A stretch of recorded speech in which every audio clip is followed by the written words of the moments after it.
Hello friends, स्वागत है आपका अपने यूट्यूब चैनल कैरियर क्लासेस धाता में। एक बार फिर से आपके सामने हाजिर हैं भूगोल की श्रृंखला को लेकर के फ्रेंड्स। और इसे हम कुछ बेहतर ढंग से नए डिजिटलाइजेशन करके हम जो है आपको नई क्लास प्रोवाइड करवा रहे हैं। बेहतर ढंग से करने की कोशिश करेंगे, बाई मैप भी आपको बहुत अच्छे से बताने की कोशिश करेंगे फ्रेंड्स। मैं विजय कैरियर क्लासेस की ओर से आपको ये पहली क्लास प्रोवाइड करवाने जा रहा हूँ। तो हो सके फ्रेंड्स, जितना ज़्यादा से ज़्यादा हो सके चैनल को सब्सक्राइब करें और शेयर करें। Thank you. आइए आप क्लास स्टार्ट करते हैं। दोस्तों, यहाँ पे सबसे पहली क्लास हम लोगों की जियोग्राफी की स्टार्ट होने जा रही है, जो बेसिक्स क्वेश्चन से स्टार्ट होगी। और मैं डेली के डेली ऐसे ही क्वेश्चंस आपको अपलोड करवा के देता रहूँगा। ठीक है फ्रेंड्स, तो आइए सबसे पहले क्वेश्चंस में चलते हैं हम अपने। यहाँ पे सबसे पहला क्वेश्चन दिया हुआ है कि ग्लोब पर भारत की स्थिति क्या है। ठीक है फ्रेंड्स, तो ये एकदम बेसिक सा क्वेश्चन है और हम लोगों ने मैप देखा हुआ होगा, तो यहाँ पे आप इसको अच्छे से देख के बता भी सकते हैं।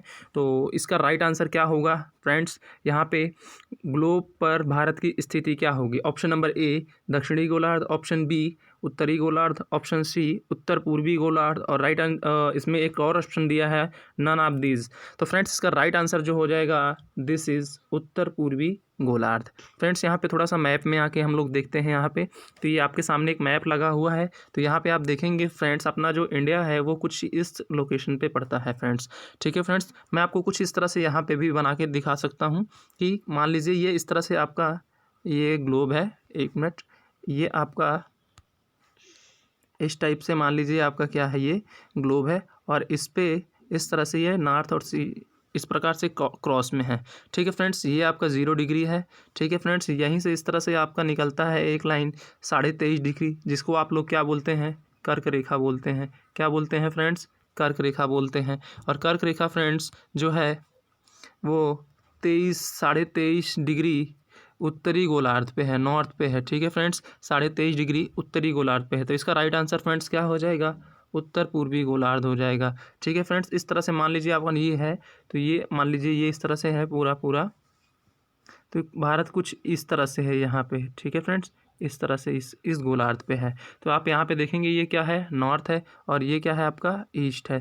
तो यहाँ पे आप देख पा रहे होंगे कि इसका जो राइट आंसर होगा क्या होगा, उत्तर पूर्वी गोलार्ध होगा। ठीक है फ्रेंड्स, आते हैं अपने नेक्स्ट क्वेश्चन में। ठीक है फ्रेंड्स, क्वेश्चन नंबर 2 है कि भारत, क्वेश्चन पे यहाँ थोड़ा सा मिस्टेक है फ्रेंड्स, यहाँ पे लिखना होना चाहिए भारत के तटीय राज्यों की संख्या। तो क्वेश्चन में पढ़ देता हूँ कि भारत के तटीय राज्यों की संख्या और उनकी स्थिति क्या है। ठीक है फ्रेंड्स, तो तट का मतलब क्या है कि जो कोस्टल है हमारा, जो दक्षिण भारत है वह पूरा प्रायद्वीप, एक तरह से प्रायद्वीप है। क्यों, क्योंकि प्रायद्वीप के मतलब 3 ओर से पानी होना या जल से घिरा होने, जो भूमिखंड है वो क्या होता है, आपका प्रायद्वीप होता है। तो भारत के दक्षिणतम हिस्से में हिंद महासागर, पूर्वी हिस्से में बंगाल की खाड़ी, और पश्चिमी हिस्से पे, यहाँ पे मैं आपको थोड़ा सा इस तरह से लोकेट करवा देता हूँ मैप के थ्रू। ये मान लीजिए आपका इस तरह से गुजरात का एरिया है। ठीक है फ्रेंड्स, दिस ठीक है फ्रेंड्स, तो इधर क्या है आपकी बे ऑफ बंगाल है, बंगाल की खाड़ी है। ठीक है फ्रेंड्स, बंगाल की खाड़ी, और इधर क्या है, अरब सागर है। ठीक है फ्रेंड्स, इधर अरब सागर है। ठीक है, तो यहाँ पे आप देखेंगे कि तटीय राज्यों की संख्या का मतलब है कि ये जो तट के किनारे किनारे यहाँ से यहाँ तक ये पूरे राज्य हैं, इन्हीं के बारे में यहाँ पे बात की जा रही है। तो दोस्तों, इसका राइट आंसर क्या हो जाएगा, 9। तटीय राज्यों की संख्या इनकी कितनी है, 9, और इनकी स्थिति क्या है, ये अरब सागर से स्टार्ट होकर के इस तरह से ये यहाँ तक पूरे बंगाल की खाड़ी तक फैले हैं।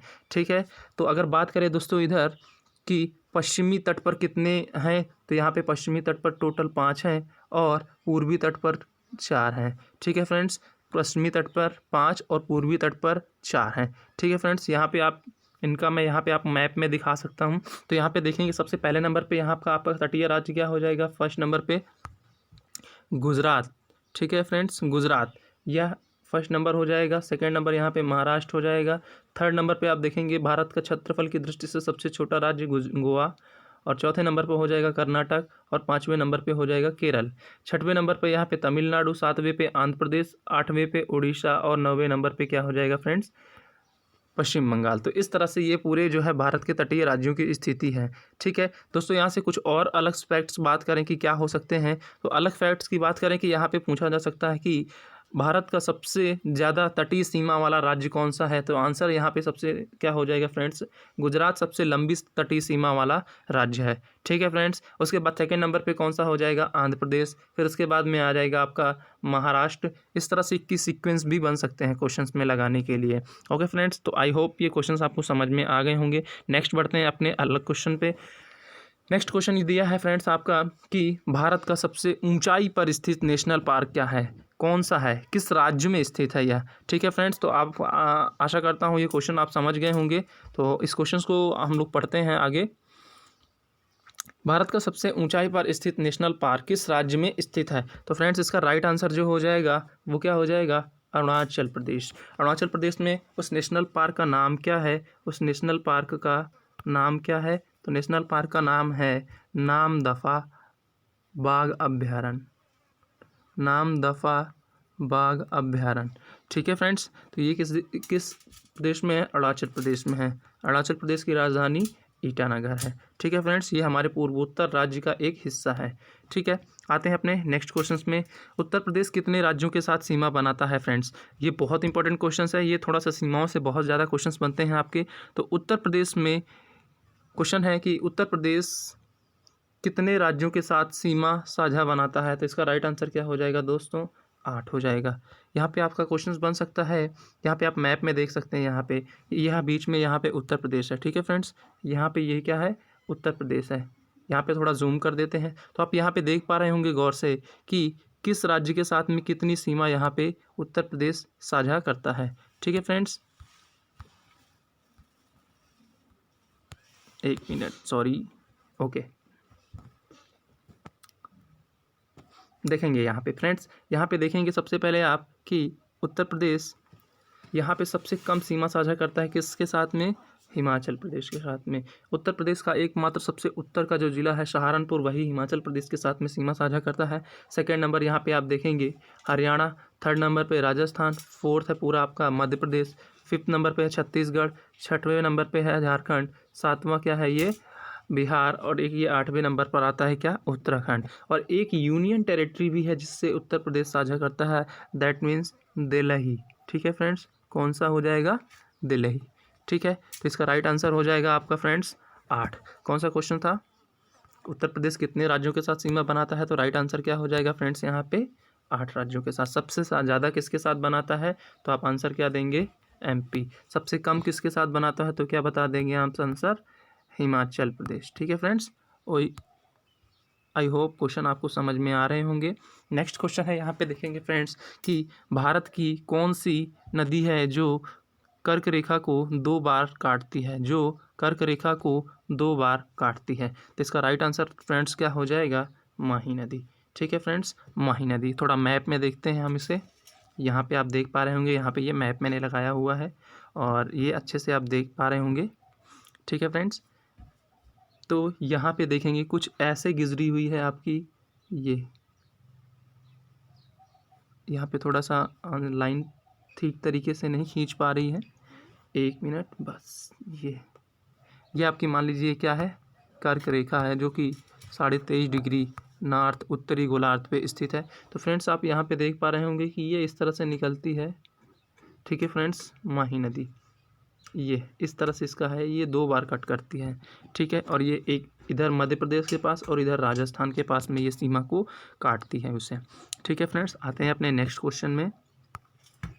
गोदावरी की सबसे लंबी सहायक नदी, सबसे बड़ी सहायक नदी कौन सी है? बहुत ही इंपॉर्टेंट क्वेश्चन है दोस्तों। तो इसका राइट आंसर क्या हो जाएगा? इसका राइट आंसर हो जाएगा वेनगंगा। ठीक है फ्रेंड्स, और इस तरह से एक क्वेश्चन और बन सकता है कि ये यहाँ पे मैंने इस प्रकार से ऑप्शन को सेट किया है कि आपको यहाँ पे एक क्वेश्चन और मिल जाए कि इन चारों नदियों में कौन सी नदी गोदावरी की सहायक है। तो इम्पॉर्टेंट है क्वेश्चन यहाँ पे दोस्तों कि इन चारों में ये चारों के चारों जो है दोस्तों, ये क्या है? गोदावरी की सहायक नदियां हैं। ठीक है फ्रेंड्स, तो यहाँ पे आप देख पा रहे होंगे, यहाँ पे लोकेशंस देखेंगे। गोदावरी जो उद्गम स्थल है इसका वो नासिक से होती हुई है, नासिक के त्र्यंबकेश्वर से होती है। ये महाराष्ट्र के में है नासिक, और यहाँ पे ये इस तरह से ये निकलती है। ये यहाँ पे लोकेशन दिखाई दे रही है आपको, ये है पूरा गोदावरी। कहाँ से इसका ये प्रवाह क्षेत्र है कुछ इस तरह से। और इसके बाद में कृष्णा नदी है यहाँ पे, ये इस तरह से निकलती है जो कि महाबलेश्वर चोटी से निकलती है महाराष्ट्र में। और दोनों नदियों के मध्य में यहाँ पे जो कि अपना डेल्टा बनाते हैं वो कहाँ पे बनाती हैं दोस्तों, आंध्र प्रदेश में। और आंध्र प्रदेश के इन्हीं दोनों नदियों के बीच में कोलेरू झील स्थित है। कौन सी झील है? कोलेरू झील स्थित है। ठीक है फ्रेंड्स, आई होप आपको अच्छे से समझ में आ रहा होगा। आइए अपने चलते हैं नेक्स्ट क्वेश्चन की ओर। नेक्स्ट क्वेश्चन इंपॉर्टेंट है आपके लिए। सिक्किम की जीवन रेखा किस नदी को कहा जाता है? तो दोस्तों मोस्ट इम्पॉर्टेंट क्वेश्चन है, और ये जो है काफ़ी विवादित भी रहती है यह नदी बांग्लादेश और भारत के बीच में। तो इसका राइट आंसर क्या हो जाएगा फ्रेंड्स? तीस्ता। तीस्ता नदी जो है जेमू ग्लेशियर से निकलती है जो कि सिक्किम में स्थित है। तो यहाँ पे सिक्किम की जीवन रेखा जो कही जाती है वो किसे कहा जाता है? तीस्ता नदी को कहा जाता है। फैनी नदी यह पूर्वोत्तर भारत में बहती है। ब्रह्मपुत्र जो है इसका उद्गम जो है स्थल है वो कहाँ पे है? चेमा युंगनुंग ग्लेशियर के पास में है, चीन वाले तिब्बत वाले एरिया में। और गंगा का जो है वो कहाँ से है? उत्तराखंड से है। नेक्स्ट क्वेश्चन फ्रेंड्स अपना है, बंगाल की खाड़ी में गिरने वाली सबसे लंबी भ्रंश घाटी वाली नदी। मोस्ट इंपॉर्टेंट क्वेश्चन कि भारत में कुल कितनी नदियां हैं जो भ्रंश घाटी में बहती हैं? 3 नदियां हैं फ्रेंड्स। यहाँ पे मैंने तीनों ऑप्शन आपको दे रखे हैं, लेकिन यहाँ पे क्वेश्चन ध्यान देंगे। क्वेश्चन क्या कह रहा है कि बंगाल की खाड़ी में गिरने वाली सबसे लंबी भ्रंश घाटी की नदी। तो दोस्तों यहाँ पे मैंने आपको बताना चाहूँगा यहाँ पे मैप से थोड़ा सा कि जो नर्मदा है और जो ताप्ती है वो आपके अरब सागर में गिरती हैं, जबकि छोटा नागपुर के पठार से बीचों बीच बहते हुए ये नदी जो है दामोदर नदी जो है कहाँ पे मिलती है? एक्चुअली यहाँ पे एक चीज़ और ध्यान देंगे कि जो दामोदर नदी है वह डायरेक्ट बंगाल की खाड़ी में नहीं गिरती है। यहाँ से गंगा की एक धारा निकलती है जिसका नाम है हुगली। हुगली के साथ मिल जाती है कहाँ पे? पश्चिम बंगाल में दामोदर नदी। और ये छोटा नागपुर के पठार से निकलती हुई जाती है और जहाँ पे मिलती है कहाँ पे? पश्चिम बंगाल में छोटा नागपुर के पठार से होते हुए जाती है। और जहाँ पे यह हुगली नदी से मिलती है वहीं पे काफ़ी बाढ़ आने के चांसेस रहते हैं, इसीलिए दामोदर को पश्चिम बंगाल का क्या कहा जाता है? शोक कहा जाता है। दामोदर नदी को पश्चिम बंगाल का शोक कहा जाता है। आइए अपने बढ़ते हैं नेक्स्ट क्वेश्चन में, और आखिरी क्वेश्चन है, तमिलनाडु के तट पर कौन सा द्वीप स्थित है? ठीक है फ्रेंड्स, तो यहाँ पे आपके 4 ऑप्शन दिए हुए हैं, लक्षद्वीप, व्हीलर द्वीप, श्रीहरिकोटा द्वीप, पंबन द्वीप। तो इसका राइट आंसर क्या हो जाएगा फ्रेंड्स? पंबन द्वीप। पंबन द्वीप इज राइट आंसर।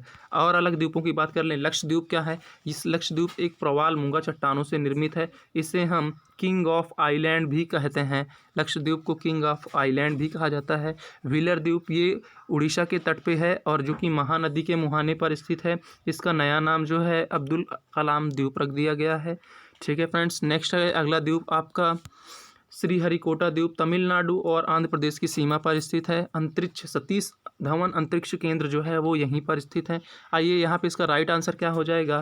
पंबन द्वीप। पंबन द्वीप के बारे में थोड़ा सा आपको यहाँ पे दिखाते हैं। ये मैंने भारत के जो जितने भी द्वीप हैं इंपॉर्टेंट यहाँ पे मैंने बना रखे हैं। यहाँ पे देखेंगे फ्रेंड्स, ये है इस एरिया पे पड़ता है आपका पंबन द्वीप। मैंने देखिए यहाँ पे बना रखा है, त्रिभुज टाइप से बना हुआ है पंबन द्वीप। और यहाँ पे तलैया मन्नार द्वीप जो है, इन दोनों के बीच एक पुल बना हुआ है, एक सेतु है, जिसे हम किस नाम से जानते हैं? Adam bridge. एडम ब्रिज के नाम से भी जानते हैं, या उससे राम सेतु के नाम से जाना जाता है। कौन से नाम से? राम सेतु के नाम से भी जाना जाता है। ठीक है फ्रेंड्स, तो इस तरह से ये आपके पूरे द्वीप कंप्लीट हो गए हैं। यहाँ पे मैंने आपको पीडीएफ भी प्रोवाइड कर दी है, पीडीएफ के लिए आप हमारे टेलीग्राम चैनल लक्ष्य UPPCS 2020 में ज्वाइन कर सकते हैं। और बहुत सारे वहाँ पे मटेरियल्स स्टडी दिए जाते हैं। और यूट्यूब में भी हमारी बहुत सारी क्लासेस चलती हैं। तो यूट्यूब क्लासेस के लिए आपके ये यहाँ पे देखेंगे कैरियर हियर क्लासेस, इसको आप सर्च कीजिएगा अपने यूट्यूब पे। तो यहाँ पे हमारी मैथ्स और सारे सब्जेक्ट की क्लास चलती है। और PDF पाने के लिए आप इस टेलीग्राम चैनल को सब्सक्राइब करें। Thank you. आपको वीडियो अच्छा लगा होगा, और अपने जो भी क्वेश्चंस हैं आप यहाँ पे आके कमेंट बॉक्स में टाइप करके सेंड कर देंगे। Thank you, take care, bye bye.